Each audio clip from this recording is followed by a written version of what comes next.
हम लोग electoral reforms के बारे में पढ़ रहे हैं।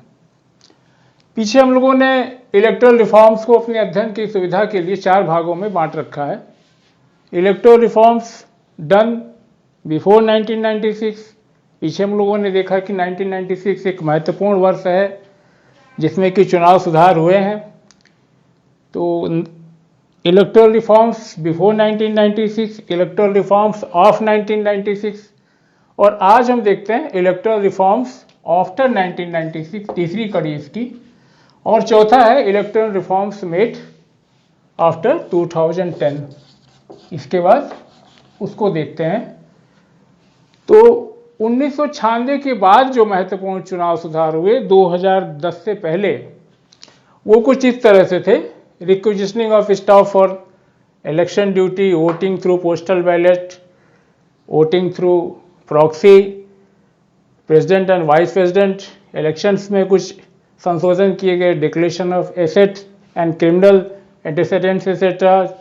राज्यसभा के चुनाव में कुछ बदलाव किए गए, एग्जम्पशन ऑफ ट्रेवलिंग एक्सपेंडिचर और free supply of electoral rolls, parties entitled to accept contribution, time allocation on electronic media and introduction of आपकी जो ब्रेल लिपि अंधों के लिए चुनाव देने की व्यवस्था। ये इतनी चीज़ें जो है मोटा मोटा आप पढ़ें तो ये electoral reforms after 1996 and before 2010 किए गए। पहला देखते हैं कि ये हुआ कि requisitioning of staff for election duties. आपने सुना होगा कि पहले सब चुनाव की ड्यूटी में अगर कभी आप बैंक में काम कराने जाइए और वहाँ पता चले कि बैंक वाला आपसे कहे कि नहीं अभी स्टाफ की कमी है, इलेक्शन ड्यूटी में लोग गए हैं, तो थोड़ा सा लोग चौंकते थे कि बैंक वाले इलेक्शन ड्यूटी में, एक तो स्टेट गवर्नमेंट एम्प्लॉय का काम है, ये कहाँ से। बट चौंकिए मत। इन 1998 में ध्यान रखिएगा, पहला 1998 में पीआर एक्ट में अमेंड किया गया और ये प्रोविज़न किया गया कि जो एम्प्लॉई हैं लोकल अथॉरिटीज़ के हैं, नेशनलाइज्ड बैंक के हैं, एलआईसी के हों या यूनिवर्सिटीज़ के हों, यूनिवर्सिटी के लोगों की भी ड्यूटी लगती है। 1998 में पीआर एक्ट में ये व्यवस्था बनाई गई कि एम्प्लॉई ऑफ लोकल अथॉरिटीज़ हों या नेशनलाइज्ड बैंक्स के हों या यूनिवर्सिटीज़ के हों या आपके एलआईसी के हों या जो है कोई गवर्नमेंटल अंडरटेकिंग्स है या फिर गवर्नमेंट एडेड कोई भी इंस्टीट्यूशन है, वहाँ से एम्प्लॉइयों को इलेक्शन ड्यूटी में डिप्लॉय किया जा सकता है, इलेक्शन ड्यूटी में लगाया जा सकता है और लगाया भी जाता है। आज आप देखे होंगे कि तमाम यूनिवर्सिटीज़ के लोग, बैंक के लोग ये माइक्रो ऑब्जर्वर के रूप में या एईओस के रूप में काम करते हैं। तो ये व्यवस्था जो है ये इलेक्टोरल रिफॉर्म्स 1998 में, चूँकि स्टाफ की क्राइसिस के चलते ये व्यवस्था बनाई गई। और दूसरा वोटिंग थ्रू पोस्टल बैलेट। यह जान लो कि वोट कितनी तरीके से करते हैं। 3 तरीके से करते हैं।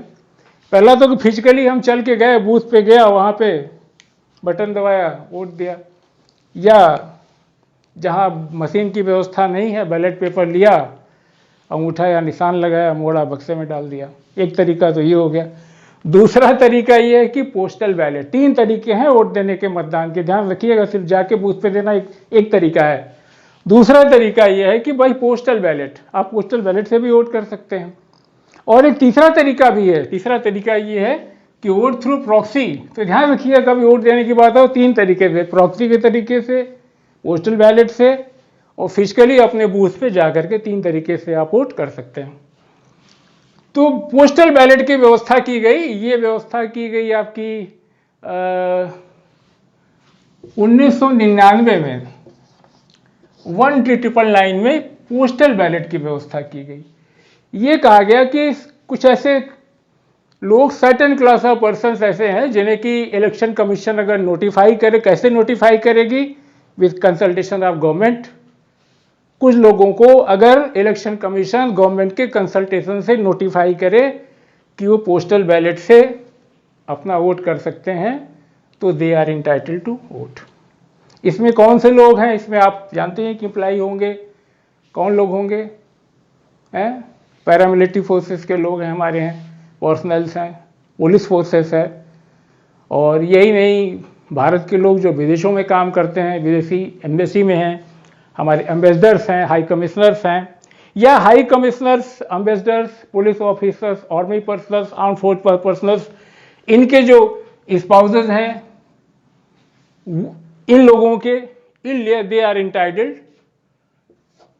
To vote through postal ballot. ये पोस्टल बैलेट के जरिए वोट कर सकते हैं। ये व्यवस्था कब बनाई गई? ये हम पढ़ रहे इलेक्टोरल रिफॉर्म्स आफ्टर 1996। ये व्यवस्था 1999 में बनाई गई। जाहिर सी बात है कि पीआर एक्ट में इस तरह की व्यवस्था की गई, रिप्रेजेंटेशन ऑफ पीपल एक्ट में। तो ये दूसरा महत्वपूर्ण सुधार हो गया। ये इस कैटेगरी में आया 1996 के बाद वाला, वोटिंग थ्रू पोस्टल बैलेट। आप जानते हैं पोस्टल बैलेट जरिए वोट लोग देते हैं और काउंटिंग के समय सबसे पहले इसकी गणना की जाती है। तीसरा, presidential and vice president election में तरमीम की गई। राष्ट्रपति और उपराष्ट्रपति का पद बड़ा महत्वपूर्ण होता है और चुनाव की गंभीरता बनी रहे, और ऐसे ही लोग सिर्फ नॉमिनेशन करने के लिए ही वहाँ तक न पहुँच जाएं, या ये कहिए कि नॉन सीरियस कैंडिडेट को डिस्करेज करने के लिए ही क्या कहते हैं कि प्रस्तावक अनुमोदक की व्यवस्था की जाती है। तो पहले ये अमेंडमेंट आपका कब हुआ? ये हुआ 1997 में। तो 1997 के पहले होता था कि अगर आप प्रेसिडेंट का इलेक्शन लड़ना चाहते हैं तो आपको क्या कहते हैं उसको कि प्रपोजर और सेकेंडर, प्रस्तावक और अनुमोदक, उनको आपको कुल कितने चाहिए थे? राष्ट्रपति के लिए चाहिए थे 10, राष्ट्रपति के लिए 10 चाहिए थे और उपराष्ट्रपति के लिए 5 चाहिए थे। प्रपोजर्स और सेकेंडर्स जो है, ये प्रेसिडेंट के इलेक्शन के लिए अगर आप नॉमिनेशन करना चाहते हैं तो 10 प्रस्तावक और 10 अनुमोदक होने चाहिए थे। बट इन 1997 इसमें तरमीम की गई, अमेंड किया गया, और ये कहा गया कि नहीं साहब, आप 50 लोगों का जो है अनुमोदक और समर्थक या अनुमोदन और समर्थन लेके आइए। और 5 से जो है 4 गुना 20 कर दिया गया। वाइस प्रेसिडेंट के इलेक्शन अगर आप कॉन्टेस्ट करना चाहते हैं तो प्रपोजर और सेकेंडर कितने होने चाहिए? 20 होने चाहिए। This amendment was made in 1997। और एक सुधार और किया गया, एक अमेंड और किया गया कि जो सिक्योरिटी डिपॉजिट, कहते हैं जमानत जब्त हो गई, जमानत जब्त वाली जमानत, सिक्योरिटी डिपॉजिट, वो सिक्योरिटी डिपॉजिट जो 2500 रुपए थी मात्र, मुद्रास्फीति के चलते वैल्यू, रुपए की वैल्यू भी तो कम होती है ना, ये 2500 रुपए मात्र थी, इसे बढ़ा करके 15,000 कर दिया गया। तो ये एक अमेंडमेंट था। ये जाके देखा आपने कि सेकेंडर प्रपोजल को बढ़ा करके 10 से 50 कर दिया गया in case of president. In case of vice president it was increase from 5 to 20। As for the security deposit is concern, 2,500 रुपए से लेकर के ये 15,000 रुपए कर दी गई। और एक और बात की गई कि वोट थ्रू प्रॉक्सी से मत देने की व्यवस्था, ये भी व्यवस्था बनाई गई। बताइए तीसरा तरीका वोट देने का, ये जो है ये 2003 में, ये मिटा के इधर लिख दो, ये 2003 में इस तरह की व्यवस्था की गई। यानी कहने का मतलब कि आप अपना वोट सीधे न देके किसी अपने रिप्रेजेंटेटिव के माध्यम से वोट कर सकते हैं। इसके लिए जाहिर सी बात है कि इसके लिए पहले रिटर्निंग अफसर से अनुमति लेनी होगी। रिटर्निंग अफसर अगर अनुमति देता है तो जो विहित प्रक्रिया है उसका पालन करके आप अपने तरफ से कोई डेलीगेट, कोई अपना रिप्रेजेंटेटिव चुन सकते हैं। और ये भी कंडीशन है कि वो जो रिप्रेजेंटेटिव होना चाहिए वो सेम कंस्टिट्यूएंसी का होना चाहिए। क्लासिफाइड सर्विस वोटर्स होते हैं, जैसे पैरामिलिट्री फोर्सेस के हैं, आर्मी फोर्सेस के जवान हैं, वो इस बात के लिए उनको ये सुविधा दी गई है कि वो अपना कोई प्रॉक्सी चुन सकते हैं वोट करने के लिए। इसमें एक बुराई ये है कि जो चुनता है वो ये जान नहीं सकता कि वास्तव में उसे पता नहीं चल सकता, वो कहे भले ही कि उसका मत किसको गया है। इसकी आलोचना में ये बात कही जाती है कि जो किसी को प्रॉक्सी अपॉइंट करता है और वो कैसे श्योर हो सकता है कि वो जिसको चाह रहा था उसी को मत दिया गया। बट ये व्यवस्था है कि अगर कोई आर्मी पर्सनल है, आर्म फोर्सेस के जवान है, क्लासिफाइड सर्विस के लोग जो है, उनको जो है इस बात की अनुमति इलेक्शन कमीशन दे सकता है कि वो विहित प्रक्रिया पूरी करके रिटर्निंग ऑफिसर से प्रायर कंसेंट करके किसी को अपॉइंट कर दें, और ये आदमी उसी कंस्टिट्यूएंसी का होना चाहिए। और याद रखिएगा कि अच्छा, यहाँ अगर कोई पूछे, ये देखिए, और अगर कोई ये कहे कि आप एक बार में कितना वोट दे सकते हैं, आप कहेंगे एक वोट दे सकते हैं और कितना वोट दे सकते हैं, पागल हैं। एक बार निशान लग गया तो काम खत्म, तर्जनी पे निशान लगवा एक वोट दे सकते हैं, नहीं। अगर कहीं हो कि आप प्रत्येक दशा में एक वोट दे सकते हैं, ऐसा नहीं, आप 2 वोट भी दे सकते हैं। अगर आप किसी का प्रॉक्सी वोट कर रहे हैं तो ये ध्यान देने की बात है, कभी ये दिया हो कि एक मतदाता प्रत्येक दशा में एक वोट कर सकता है, तो गलत है। अगर कहीं नीचे ये दिया हुआ है कि नहीं, वो किसी विशेष परिस्थिति में अगर कोई उससे अपना प्रॉक्सी वोट देने के लिए अधिकृत कर दे तो वो प्रॉक्सी वोट भी कर सकता है। और जाहिर सी बात है कि अपना वोट देते समय आप देखते होंगे कि लेफ्ट हैंड के इंडेक्स फिंगर पे यहाँ पे निशान लगता है, और दूसरा निशान अगर आप प्रॉक्सी के रूप में वोट दे रहे हैं तो दूसरा निशान जो होगा वो इसी लेफ्ट हैंड के इंडेक्स फिंगर के बगल वाली मिडिल फिंगर पे लगेगा। तो ये एक व्यवस्था की गई प्रॉक्सी वोट की।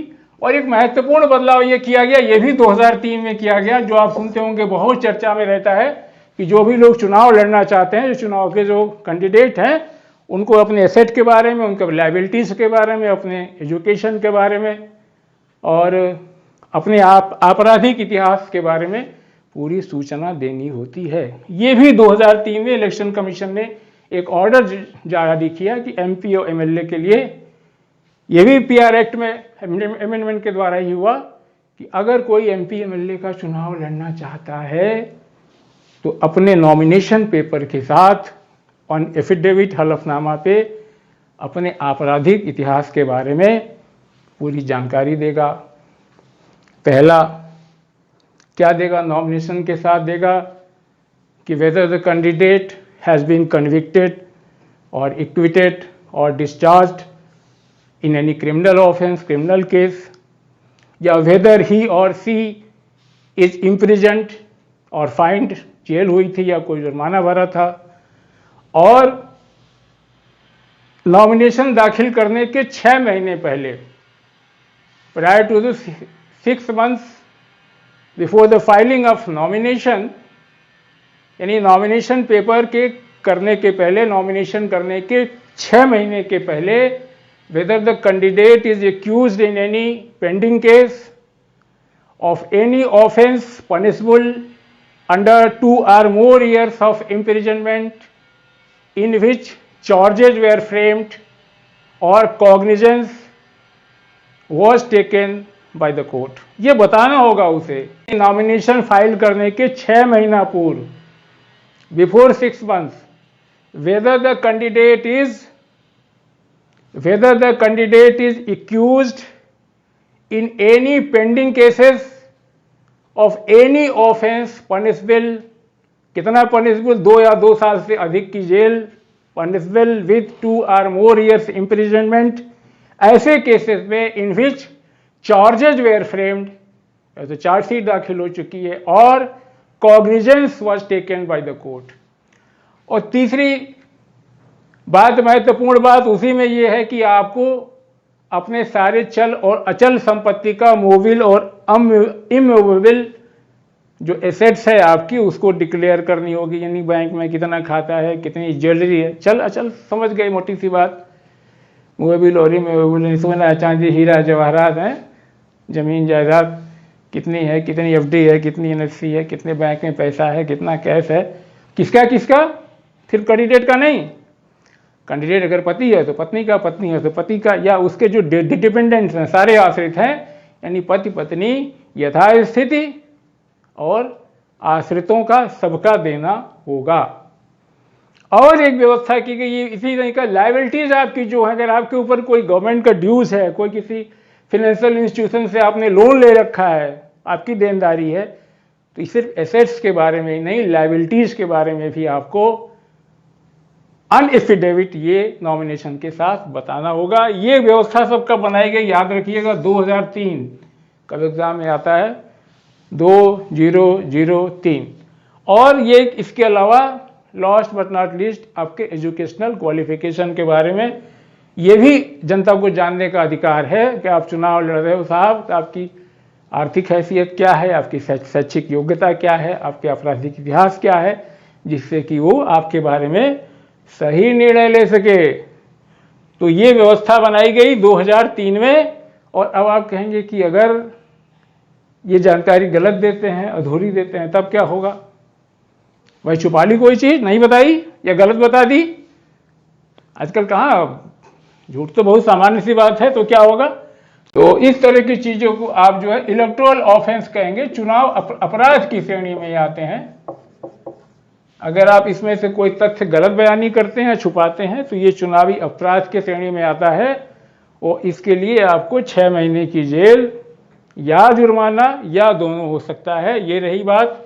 और नंबर 6 पे आता है change in Rajya Sabha election. Rajya Sabha के चुनाव में भी जो है 2003 में, इन 2003 दो महत्वपूर्ण बदलाव किए गए। पहला बदलाव तो ये किया गया कि जो कैंडिडेट होता था उसे उस राज्य का डोमिसाइल या वहाँ का रेजिडेंशियल होना जरूरी था। जो रिक्वायरमेंट थी कि वो वहाँ का निवासी हो, डोमिसाइल और रेजिडेंशियल रिक्वायरमेंट थी, उसको समाप्त कर दिया गया। अब ये हुआ कि देश के कहीं भी, देश के किसी भी कॉन्स्टिट्यूएंसीज में अगर वो इलेक्टोरल रोल में उसका नाम है तो वो किसी भी राज्य में जाकर के राज्यसभा का सदस्य बन सकता है। तो ये हुआ कि इलेक्टर ऑफ स्टेट जो था को हटा करके ये कर दिया गया कि अगर any constituency of India, Bharat की किसी भी कॉन्स्टिट्यूएंसी का अगर वो वहाँ पे इनरोल है देश में, तो वो किसी भी राज्य से, किसी भी स्टेट से, मनमोहन सिंह साहब ने असम से जाके लड़ते थे, तो कहीं से भी लड़ सकता है। ये किया गया। और दूसरी चीज ये की गई, जानते हैं कि सेक्रेट बैलेट, राज्यसभा के चुनाव में आप जानते होंगे कि ओपन बैलेट यूज होता है ना। ऐसे तो होता है कि भाई देखिए हर चीज का अपवाद होता है, कुछ ना कुछ परिस्थितियां ऐसी होती हैं। क्रॉस वोटिंग को रोकने के लिए 2003 में राज्यसभा चुनाव में ये बदलाव किया गया कि अब ओपन बैलेट से वोट कराया जाएगा। लेकिन ये ध्यान रखिएगा, ये लिमिटेड ओपन बैलेट होता है। होता यह है कि क्रॉस वोटिंग को रोकने के लिए व्यवस्था की गई कि पॉलिटिकल पार्टीज जो है अपना एजेंट नॉमिनेट करती हैं और जो भी वोट देता है वो अपने प्रेफरेंशियल ऑर्डर में, जैसा आप जानते हैं, आगे फिर पढ़ेंगे हम, वो वोट देता है। देने के बाद उसको उस एजेंट को दिखाता है, ये देखिए मैंने वोट दिया है। उसको अगर वो नहीं दिखाएगा तो उसका वोट इनवैलिड हो जाएगा। लेकिन यहाँ एक बात और ध्यान देने की है कि अगर वो किसी और को दिखाता है तो भी वोट इनवैलिड हो जाएगा। यानी in a limited sense it is open ballot, क्योंकि ओपन बैलेट है। इन केस ऑफ आपके पॉलिटिकल पार्टी का जो एजेंट होता है निशान लगाएगा, प्रेफरेंशियल कम में दिखाएगा, भाई देखो दे दिया, पार्टी को दिया कि नहीं दिया आप देख लो, लेकिन किसी और को नहीं दिखाएगा। तो ये दो सुधार किए गए राज्यसभा के इलेक्शन के संबंध में। 7वां एग्जम्पशन ऑफ ट्रेवलिंग एक्सपेंसेस या एक्सपेंडिचर कहिए। होता ये था कि जो चुनाव खर्च होता है जो उम्मीदवारों का, जो उनको अपना एक्सपेंडिचर का डिटेल दाखिल करना होता था, उसमें ये 2003 में भी ये व्यवस्था बनाई गई। ये सारी महत्वपूर्ण चीजें 2003 में हुई और जाहिर सी बात है कि पीआर में एक्ट में जोड़ी गई। तो एग्जम्पशन यानी चुनाव के प्रत्याशियों के खर्च में उनका जो ट्रेवलिंग, उनका जो यात्रा पे किया गया खर्च है वो चुनावी खर्च में शामिल नहीं किया जाएगा। लबो लुबाब इसका इतना ही मतलब था। यानी उनके प्रत्याशियों के खर्च में ये उनकी यात्रा का जो व्यय है, यात्रा विषयक व्यय, वो शामिल नहीं होगा। और free supply of electoral rolls, ये व्यवस्था की गई इलेक्शन कमीशन ने की 2003 में की कि जो रिकॉग्नाइज्ड पॉलिटिकल पार्टीज हैं उनको जो है इलेक्टोरल रोल्स की कॉपीज या कई और भी ऐसी इस तरह की जो स्टेशनरीज हैं वो इनको मुहैया कराई जाएंगी। किसको कराई जाएंगी? कॉपीज ऑफ इलेक्टोरल रोल्स है या अदर मटेरियल्स जो इलेक्शन से कंसर्न्ड है वो रिकॉग्नाइज्ड पॉलिटिकल पार्टी को फ्री ऑफ कॉस्ट उपलब्ध कराई जाएंगी। यही नहीं, इलेक्शन कमीशन अपने कॉन्स्टिट्यूएंसी के अंदर आने वाले वोटर्स को भी certain types of material supply करता है। आप देखोगे बीएलओ पर्चीज वगैरह आती हैं, बीएलओ स्लिप्स जो बन के आती हैं, घर घर निर्वाचन आयोग भिजवाता है। तो ये सारी व्यवस्था भी 2003 में करी गई। और फिर parties entitled to accept contribution, हाँ 2003 में ये व्यवस्था बनाई गई पीआर एक्ट में कि कोई भी पॉलिटिकल पार्टी जो है किसी भी व्यक्ति से या किसी भी कंपनी से किसी भी अमाउंट का, कोई भी धनराशि का कंट्रीब्यूशन, सहयोग, चंदा, दान जो भी कहिए, ले सकती है। लेकिन कंपनी का मतलब ये नहीं कि भारत सरकार की कोई कंपनी हो, है। भारत सरकार की कंपनी का मतलब अदर देन गवर्नमेंट कंपनी से है। कंपनी या कोई व्यक्ति कोई भी कंट्रीब्यूशन कर सकता है पॉलिटिकल पार्टीज को, ये व्यवस्था 2003 में बनाई गई।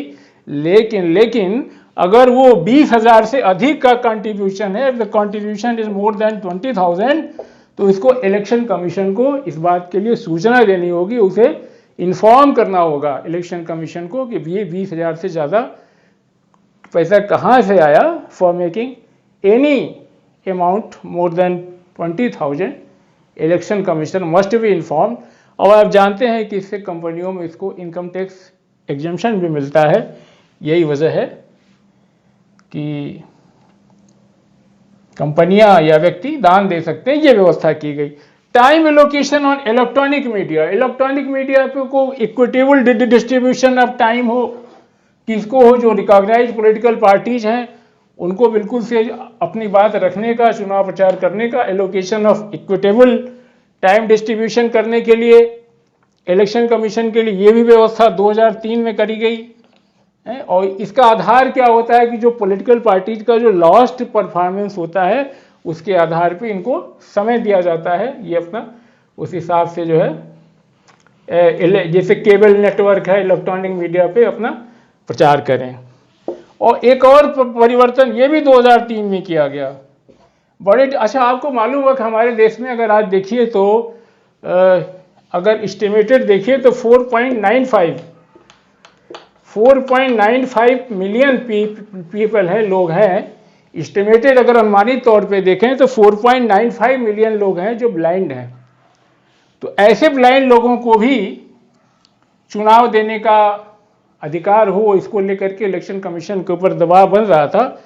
और उससे अब क्या करते हैं, ब्रेल साइनेज, ये ना ब्रेल साइनेज फीचर को कहा गया कि ये ईवीएम में ऐड किया जाए, जिससे कि हमारे जो चैलेंज वोटर्स हैं, जो खास करके जो जिनकी दृष्टि बाधित हैं या जो ब्लाइंड हैं, उनको भी वोट देने का अधिकार दिया जाए। उनकी संख्या बताए कि 4.95 मिलियन एस्टिमेटेड है खाली ब्लाइंड की। तो ये इस बात को, इस सुझाव को देखते हुए इलेक्शन कमीशन ने पहली दफा आसिफ नगर बाई इलेक्शन हो रहा था आंध्र प्रदेश में 2004 में, वहां पे फर्स्ट टाइम जो है ये ब्रेल साइनेज फीचर इंट्रोड्यूस किया। और बाद में कई जगह 2005 में कई स्टेट्स में लगाया गया। But in 15th Lok Sabha election, 15वें लोकसभा चुनाव में जो 2009 में हुए, उसमें इलेक्शन कमीशन ने कब 2009 में 15th लोकसभा इलेक्शन में इलेक्शन कमीशन ने ईवीएम के ऊपर ब्रेल साइनेज फीचर मार्क किया। संक्षेप में ये हो गया हमारा इलेक्टोरल रिफॉर्म्स ऑफ 1996 के बारे में। और अब हम पढ़ लेते हैं कि इलेक्टोरल रिफॉर्म्स बड़े महत्वपूर्ण रिफॉर्म हुए जो कि 2010 और 10 के बाद हुए। इसको हम देखते हैं।